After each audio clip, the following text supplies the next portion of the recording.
নমস্কাৰ বন্ধু বান্ধৱীসকল, আজি মই এই সময় সেই সময় উপন্যাসখনৰ 6 নম্বৰ খণ্ডটো পাঠ কৰিবলৈ আগবাঢ়িছোঁ।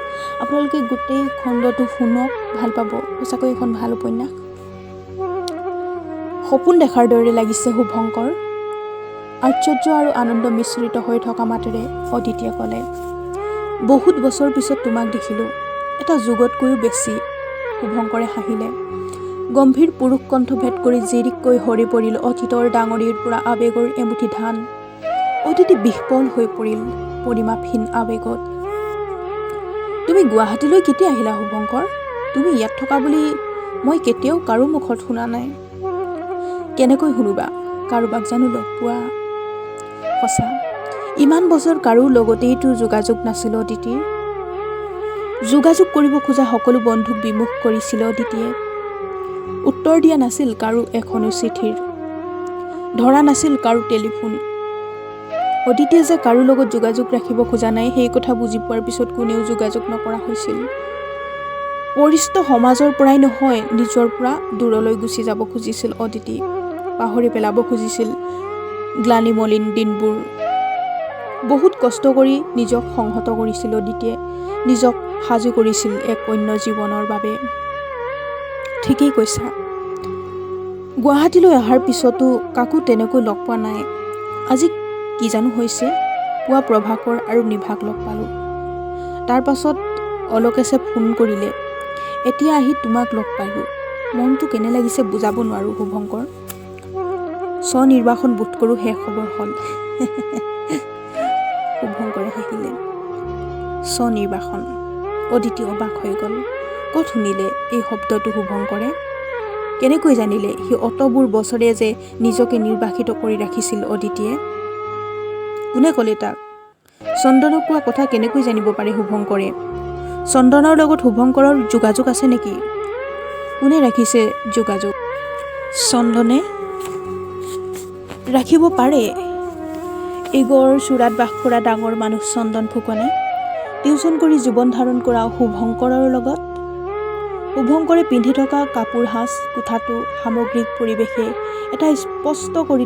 এটা কথা স্পষ্ট কৰি তুলিছে শুভঙ্কৰ আৰ্থিকভাৱে সবল নহয়। শুভঙ্কৰে এতিয়াও মহানগৰীৰ অভিজাত্যক আয়ত্ত কৰিব পৰা নাই। অসম আন্দোলনৰ পবিত্ৰতাক পাহৰি যোৱা চন্দন ফুকনে শুভঙ্কৰৰ লগত যোগাযোগ নাৰাখে। শুভঙ্কৰে ৰাখিছে নেকি? শুভঙ্কৰে বিচাৰি যায় নেকি উচ্চ শ্ৰেণীৰ ৰাজনৈতিক চন্দন ফুকনক? আশাত, লোভত, স্বাৰ্থত যাব পাৰেনে? আহা, বঢ়াহি। মোৰ চকীখনত বহা। মই আজি এওঁলোকৰ লগত ছাত্ৰ হৈ বহোঁ। আমাৰ ড্ৰয়িং ৰুম নাই বুজিছা। ড্ৰয়িং ৰুমৰ প্ৰভিজনটো ক্লাছৰুমত লগাইছোঁ। চকী দিব নোৱাৰিম। সহজভাৱে হাঁহি উঠিল শুভঙ্কৰে। অন্যমনস্কৰ পৰা উভতি আহি অদিতিয়ে ক'লে, নালাগে, মই ইয়াতে বহিছোঁ। তোমাক এওঁলোকৰ লগত চিনাকি কৰি দিওঁ ৰ'বা। সুকন্যাইতো কৈছেই, এই কাজৰী মোৰ ডাঙৰ যি, এই কস্তুৰী সৰু। সুকন্যা অবিনাশ হাজৰিকাৰ ছোৱালী, জানা নহয়? চিনি পাওঁ। কস্তুৰী আৰু কাজৰীয়ে নমস্কাৰ জনালে। অন্যমনস্কভাৱে প্ৰতি নমস্কাৰ জনাই নিজৰ চকীত বহি শুভঙ্কৰে ক'লে, মই আজি তোমাৰ ওচৰলৈ যোৱাৰ কথা আছিল, ঘৰলৈ। মোৰ ঘৰলৈ? মই ক'ত থাকোঁ তুমি জানা? জানো। মই অৱশ্যে তুমি গুৱাহাটীলৈ অহাৰ পিছৰে পৰা লগ ধৰিম বুলি ভাবিয়ে আছিলোঁ, কিন্তু সময় মিলাব পৰা নাছিলোঁ। তোমাক ইয়াতে লগ পালোঁ, ভালেই হ'ল। মোৰ সকলো খবৰ তুমি পোৱা নহয়? পাওঁ নহয়, ৰাখোঁ। তোমাৰ খবৰ নাৰাখিলে কেনেকৈ হ'ব? শুভঙ্কৰে হাঁহিলে। তোমাৰ লগত অলকেশহঁতৰ যোগাযোগ আছে? আছে, নাথাকিব কিয়? মই জানো নিৰ্বাসনত আছিলোঁ। শুভঙ্কৰে হাঁহি উঠিল। অদিতি ম্লান হৈ গ'ল। এক অচিনাকি বিষাদে ছানি ধৰিলে অদিতিক।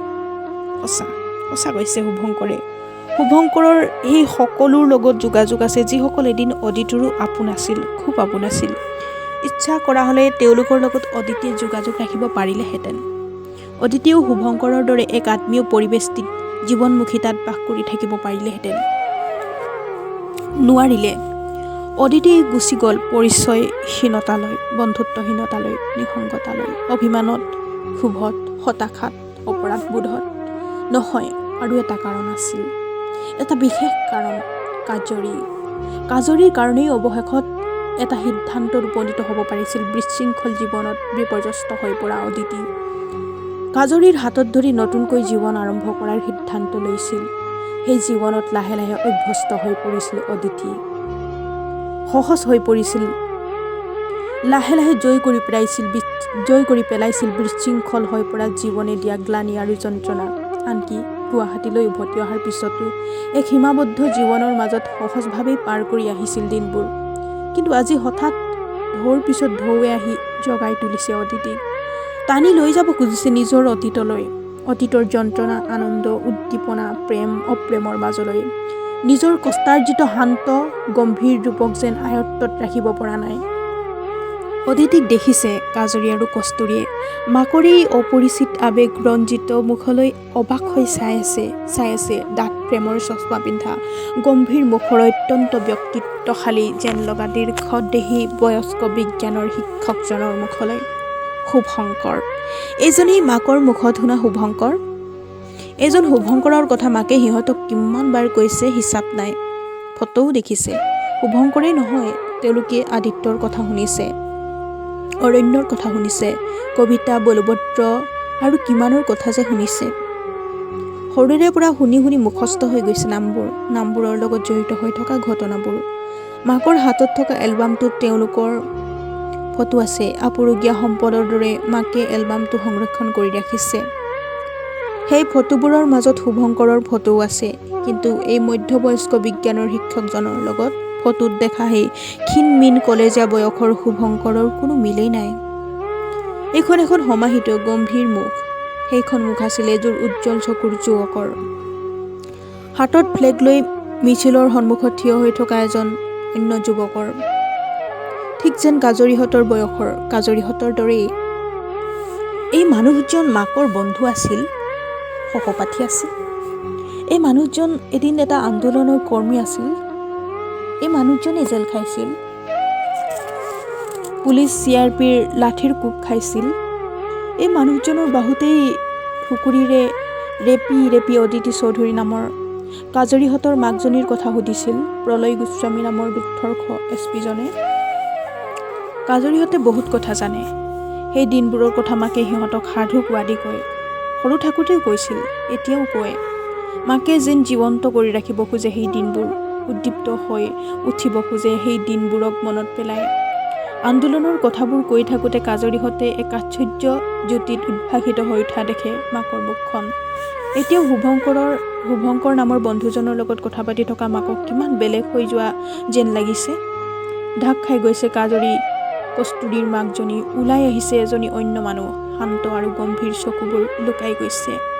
তিৰবিৰাই উঠিছে সপোনত বুৰ গৈ থকা এযোৰ চকু, আৱেগত বুৰ গৈ থকা এযোৰ চকু। এই চকুযোৰ কাজৰীহঁতে মাজে মাজে দেখে। মাকে যেতিয়া সেই দিনবোৰৰ কথা কয় তেতিয়া কাজৰীহঁতে শুনে, কিন্তু ভালকৈ অনুভৱ কৰিব নোৱাৰে, বুজিব নোৱাৰে, ধৰিব নোৱাৰে কিনো আছিল সেই অসম আন্দোলন নামৰ আন্দোলনটোত, যি আজিও আৱেগেৰে আন্দোলিত কৰি তোলে মাকক। মাকে যেতিয়া জোৰ লৈ কৰা প্ৰচেছনৰ, ৰণশিঙা দিৱসৰ, সংকল্প শিখাৰ ফটোবোৰ দেখুৱাই ঘটনাবোৰ বৰ্ণনা কৰে, যেতিয়া নিজৰ অভিজ্ঞতাবোৰৰ কথা, নিজৰ সতীৰ্থসকলৰ কথা কয়, কেতিয়াবা কাজৰীৰ বিৰক্তিও লাগে, ভাৱ হয়, কি লাভ পুৰণি দিনৰ কথাবোৰ পাতি থাকি। পৃথিৱীখন বহুত আগুৱাই গ'ল। দেশৰ কাৰণে গুলি খাই মৰা, ভাত পানী নাখায় অনশন নে কি কৰি থকা, জেললৈ যোৱা, পিকেটিং কৰা, এইবোৰ অদ্ভুত লাগে কাজৰীৰ, অৰ্থহীন যেন লাগে। এইবোৰ ঘটনা এতিয়াও ঘটি আছে। বেলেগ বেলেগ সংগঠনে অসম আন্দোলনৰ দৰে কিবা কিবি কৰি আছে। আলফা নামৰ সংগঠনটো আৰু বেলেগ বেলেগ এক্সট্ৰিমিষ্ট গ্ৰুপেও কিবা কিবি কৰি আছে। মানুহ মাৰি আছে, নিজেও মৰি আছে, বোমা ফুটাইছে আৰু কিবা কিবি কৰিছে, জেলতো আছে। বাতৰি কাকতত পঢ়ে কাজৰীয়ে, পঢ়ি উঠি পাহৰি যায়। BLT, NDFB, DSD এইবোৰ নামৰ লগত ছালফাৰ কথাও বাতৰি কাকতত পঢ়িবলৈ পায়। বিপ্লৱ কৰিবলৈ যোৱা মাকৰ কিছুমান বন্ধু আৰু চিনাকি ল'ৰাৰ কথাও মাকৰ মুখত শুনে, গুৰুত্ব নিদিয়ে। এই পথত কাজৰীৰ বিশ্বাস নাই। এতিয়া চলি থকা বিভিন্ন আন্দোলনৰ ছবিবোৰ বাতৰি কাকতত দেখিলে কাজৰীৰ আচৰিত লাগে। এইবোৰ কৰি লাভ কি? ভালকৈ পঢ়ি শুনি নিজৰ ভৰিত থিয় হ'বলৈ চেষ্টা কৰিব লাগে। চৰকাৰে কি দিলে কি নিদিলে ভাবি থাকি লাভ কি? চিঞৰি চিঞৰি দাবী কৰি থাকি লাভ কি? ভালদৰে জীয়াই থকাৰ কিমান পথ খোলা আছে, বিচাৰি ল'লেই হ'ল। ইণ্টাৰনেটত বিচাৰিলে ওলায়। এতিয়া লাখ লাখ ল'ৰাই দিনটো নাখাই নবৈ ৰ'দত পুৰি পুৰি দৌৰি দৌৰি পুলিচৰ চাকৰিৰ পৰীক্ষা দিলে, কিমান মাৰো খালে, তাৰপিছত বোলে পইচা খাইহে চাকৰি দিলে। দৌৰিবলৈনো যায় কিয়? কাজৰীৰ খং উঠে। জানেই পইচা খালেই চাকৰি দিব, নহ'লে MLA মিনিষ্টাৰৰ কেণ্ডিডেটেহে চাকৰি পাব। পাৰিলে সেই লাইনটোকেই মিলাওক, নহ'লে ঘৰত বহি থাকক বা বেলেগ বাট বিচাৰক। মিছা আশাৰ পিছত দৌৰি লাভ কি?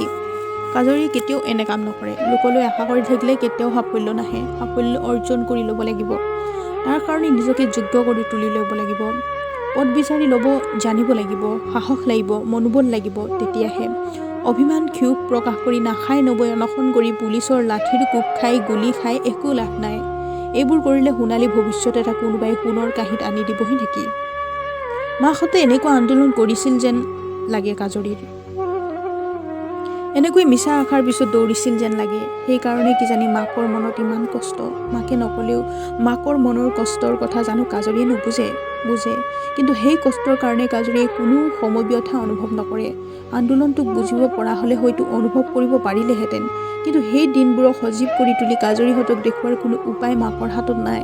ক'তো কেইখনমানৰ বাহিৰে ক'তো এখন শ্বহীদৰ সমাধি ক্ষেত্ৰ নাই, ক'তো এটা স্মৃতি ভৱন নাই, একো নাই। আছে যদিও কাজৰীয়ে নাজানে। সদৌ অসম ছাত্ৰ সন্থা নামৰ সংগঠনটোৱে দেশৰ কাৰণে অনেক কিবা কৰা কাজৰী দেখিছে, কিন্তু তেওঁলোকেও সেই আন্দোলনৰ স্মৃতি সংৰক্ষণৰ কাৰণে বিশেষ কিবা কৰা কাজৰীৰ চকুত পৰা নাই। কৰা হ'লে হয়তো কাজৰীহঁতৰ লাভ হ'লহেঁতেন। অসম আন্দোলনৰ বিষয়ে ভালকৈ জানিব পাৰিলেহেঁতেন, বুজিব পাৰিলেহেঁতেন সেই সময়ক, আৰু ভালকৈ বুজিব পাৰিলেহেঁতেন মাকৰ আৱেগক। থকাৰ ভিতৰত অসম গণ পৰিষদ নামৰ এটা ৰাজনৈতিক দল আছে, যিটো এটা ৰাজনৈতিক দলৰ বাহিৰে কাজৰীহঁতৰ দৃষ্টিত অন্য একো নহয়। কিন্তু বেলেগ এই দলটো। অসম আন্দোলনৰ পৰা জন্ম হোৱা এই আঞ্চলিক ৰাজনৈতিক দলটো অন্য দলবোৰতকৈ কিহত বেলেগ? অসম আন্দোলন কিমান দূৰলৈ বহন কৰিছে এই দলটোৱে কাজৰীয়ে ভালকৈ নাজানে। জানিবলৈ বিশেষ আগ্ৰহো অনুভৱ নকৰে। নিজৰ বাবে প্ৰয়োজন হোৱা বাতৰিৰ বাহিৰত খোজ থৈ সময় নষ্ট নকৰে কাজৰীয়ে। আগবাঢ়ি যাবলৈ পৃথিৱীখনৰ কত কি ঘটি আছে জনা দৰকাৰ। বাতৰি কাকতৰ খবৰবোৰ কাজৰীৰ কাৰণে খবৰ মাত্ৰ, তাৰ বাহিৰে আন একো নহয়। এই প্ৰথম সঁচাকৈ কৌতূহল অনুভৱ কৰিছে কাজৰীয়ে। বুজা হোৱাৰ পিছত এই প্ৰথম তাই মাকক কোনো পুৰণি বন্ধুৰ লগত কথা পতা দেখিলে। আচৰিত হৈ চাই আছে কাজৰীয়ে দুয়োজনৰ মুখলৈ। দুজন পুৰণি বন্ধুৱে বাৰ্তা বিনিময় কৰিছে, অতি সংযতভাৱে আৱেগ বিনিময় কৰিছে। সেই মুখামুখিলৈ অবাক হৈ চাই আছে কস্তুৰী আৰু সুকন্যায়ো। সুকন্যাৰ মজা লাগিছে। বয়স্ক এহাল পুৰুষ নাৰীৰ চকু মুখত উজ্বলি উঠা পোহৰ দেখি কৌতুক অনুভৱ কৰিছে। দেখিয়ে ভয় লগা অদিতি আন্টি আৰু ছাৰজনক দেখি এতিয়া ভয় লগা নাই। তেওঁলোক যেন অন্য মানুহ, সুকন্যাহঁততকৈ বহুত দূৰৈৰ অচিনাকি মানুহ। এনে মানুহ সুকন্যাই দেখা নাপায়। সিহঁতৰ ঘৰলৈ অহা মানুহবোৰ অদিতি আন্টিৰ দৰে নহয়। সেইবোৰ অদ্ভুত মানুহ। সিহঁতক দেখিলে সুকন্যাৰ মাজে মাজে হাঁহি উঠে, মাজে মাজে ঘিণ লাগে, মাজে মাজে খং উঠে, খুব খং উঠে। ইচ্ছা কৰি সিহঁতক বেয়া বেয়া কথা কয় সুকন্যাই। পৰাপক্ষত কথাই নাপাতে, সুধিলেও উত্তৰ নিদিয়ে। বেগটো খুলি ফাইলাৰডাল ভৰাই থৈ মনৰ ভাৱ জোকাৰি পেলাই সুকন্যাই কৈ উঠিল, আন্টিৰ দৰে ময়ো সপোনতো ভবা নাছিলোঁ ছাৰ। আপোনাৰ লগত যে আন্টিৰ চিনাকি আছে। আপুনি মোৰ পাপা আৰু অলকেশ খুৰাকো চিনি পায় নহয়? পাওঁ। তুমি নাজানা? শুভংকৰে সুকন্যাৰ চকুলৈ চালে। নাজানো, মোক ক'লেহে জানিম। মোক মাত্ৰ পাপাই আপোনাৰ এড্ৰেছটো দিছে আৰু আপোনাৰ দৰে ভাল টিচাৰ নাই বুলি কৈছে। কোনে বা ক'লে? তোমালোকৰ চনপৰীয়ে ক'লে কিজানি। শুভংকৰে হাঁহিলে। আপুনি চনপৰী চাই? সুকন্যা জাপ মাৰি উঠিল। নাচাওঁ যেন লাগিছে নেকি? অঁ তো, আপুনি জিভা কামুৰি ৰৈ গ'ল সুকন্যা। তাৰপিছত হাঁহি উঠিল শুভংকৰেও। পৰিৱেশটো সলনি হৈ গ'ল। লাজত ৰঙা পৰি গ'ল কস্তুৰী। কি যে কৈ সুকন্যাই। বিৰক্ত হৈ গ'ল কাজৰী। অদিতি অবাক হৈ গ'ল। অবিনাশতে সুকন্যাক শুভংকৰৰ ওচৰলৈ পঠিয়াইছে, অথচ শুভংকৰৰ কথা কোৱা নাই। কি আচৰিত মানুহ অবিনাশহঁত। মই তোমাক লগ পাব লাগিব অদিতি। কলেজত লগ ধৰিম। কেতিয়া আহিম কোৱা? শনিবাৰে আহা। মোৰ এডমিশ্যন ডিউটি আছে, 2 দিন লাগিব। 11টাৰ পিছত আহিবা। মই ডিপাৰ্টমেণ্টত থাকিম। ঠিক আছে, এতিয়া এওঁলোকৰ লগত সময় আৰু টকা পইচাৰ কথাটো ঠিক কৰি লওঁ। গম্ভীৰ হৈ গ'ল শুভঙ্কৰ। হঠাৎ এজন ব্যৱসায়িক মানুহলৈ ৰূপান্তৰিত হৈ পৰিল। অদিতিয়ে শুভঙ্কৰলৈ চালে, যেন কি কৈছে বুজিবলৈ চেষ্টা কৰিলে। সপ্তাহত 3 দিন পঢ়ুৱাম। সুকন্যা, তুমি মোক এমাহত 4,200 দিব লাগিব আৰু কস্তুৰী তুমি মোক 3,000 দিব লাগিব। আটাইকেইটা ছাবজেক্ট পঢ়ুৱাম, ঠিক আছে? বেলেগ বেলেগ কিয় ছাৰ? অবাক হৈ সুকন্যাই সুধিলে। কাৰ পৰা কিমান ল'ম সেইটো মই নিজে ঠিক কৰোঁ, এক্সপ্লেইন নকৰোঁ। কিয় বেলেগ বেলেগ? মোৰ টিউশ্যন ল'বা নে নাই ভাবি চাবলৈ 2 দিন সময় দিছোঁ, গম্ভীৰ হৈ শুভঙ্কৰে ক'লে। অদিতিয়ে অবাক হৈ চাই আছে। এইজন কোন শুভঙ্কৰ? অদিতিয়ে চিনি পোৱা শুভঙ্কৰজননে? এইজন এই ব্যৱসায়ৰ দৰে টকাৰ কথা কোৱা শুভঙ্কৰজন? অবাক হৈ চাই আছে কস্তুৰী আৰু কাজৰীয়েও। পুৰণি বন্ধুৰ জীয়েকৰ লগত এনেকৈ টকাৰ কথা পাতিব পাৰে? কস্তুৰীৰ কিয় জানো বেয়া লাগি গৈছে। দেৱমূৰ্তিৰ গাত যেন কোনোবাই ঢালি দিছে দুৰ্গন্ধময় আৱৰ্জনা। এইজনেই মাকে কোৱা শুভঙ্কৰ? এইজন মানুহে চকুৰ আগত নিজৰ বন্ধুক পুলিচে গুলীয়াই মৰা দেখি পুলিচৰ হাতৰ পৰা ৰাইফল কাঢ়ি পুলিচক গুলীয়াবলৈ গৈছিল। এইজন মানুহে দেশৰ কাৰণে ছবাৰকৈ জেললৈ গৈছিল। এইজন মানুহৰ দেউতাকে আন্দোলন সমৰ্থন কৰাৰ কাৰণে চাকৰি হেৰুৱাইছিল। এইজন মানুহে ইঞ্জিনিয়াৰিং আধালৈকে পঢ়ি এৰি দিছিল আন্দোলনৰ কাৰণে। এই মানুহজনে এইবোৰ কি কথা কৈছে? কস্তুৰীৰ পৰা বেলেগ আৰু সুকন্যাৰ পৰা বেলেগ সংখ্যাৰ টকা কিয় বিচাৰিছে? ইমান টকা অন্য কোনেও লয় বুলি কস্তুৰীয়ে শুনা নাই। কোনোবাই যদি লৈও সকলোৰে পৰা একেই লয়। এইজন কেনে মানুহ? পুৰণি বন্ধুৰ সন্মুখতে বন্ধুৰ জীয়েকৰ লগত পোনে পোনে টকাৰ কথা পাতিছে। মাকৰ ফালে চালে কস্তুৰীয়ে। মাকৰ চকুটো একেই আশ্চৰ্য। ম্লান হৈ গৈছে মাকৰ মুখখন। অলপ আগৰ পোহৰখিনি নুমাই গৈছে। নাযাব কিয়? নিজৰ জীয়েক দুজনীৰ আগত ইমান উচ্চাসনত বহুৱাই থোৱা বন্ধুৱে যেতিয়া এনেকৈ কথা কয় বেয়া নালাগিব কিয়? মই আহিম, ন' প্ৰব্লেম, সুকন্যাই ক'লে। তাৰপিছত কস্তুৰীলৈ চালে। তই কি কৰিবি? কস্তুৰীয়ে মাকলৈ চালে। আকৌ এবাৰ ৰঙচুৱা হৈ গ'ল কস্তুৰীৰ মুখ। কস্তুৰীও আহিব। তোমালোকে সময়টো ঠিক কৰি লোৱা, সুকন্যা, গম্ভীৰভাৱে ক'লে অদিতিয়ে। শুভঙ্কৰে দুয়োজনীৰ লগত সময় আৰু বিষয় সম্পৰ্কীয় কথা পাতিলে। কথা শেষ হোৱাৰ পিছত চকীৰ পৰা উঠিল শুভঙ্কৰ। অদিতিলৈ চালে। ব্যৱসায়িক মানুহৰ গাম্ভীৰ্যৰ চাদৰখন খুলি থৈ সহজভাৱে ক'লে, আজি আৰু কথা নাপাতো, মোৰ ষ্টুডেণ্টবোৰ আহি পাবৰ হৈছে। যোৱাৰ আগতে এবাৰ ভিতৰলৈ ব'লা অদিতি। এওঁলোক থাকক, তোমাক দুটামান কথা ক'বলৈ আছে, আহা। অদিতি উঠিল। বিবৰ্ণ পৰ্দা আঁতৰাই দ্বিধাগ্ৰস্ত খোজেৰে সোমাই গ'ল শুভঙ্কৰৰ জীৱনলৈ। বন্ধু বান্ধৱীসকল, আজিৰ খণ্ডটো ইমানেই আছিল। যদি উপন্যাসখন ভাল পাইছে শুনিবলৈ, তেতিয়াহ'লে লাইক কৰিব, কমেণ্ট কৰিব, শ্বেয়াৰ কৰিব, লগতে মোৰ চেনেলটি ছাবস্ক্ৰাইব কৰি দিব।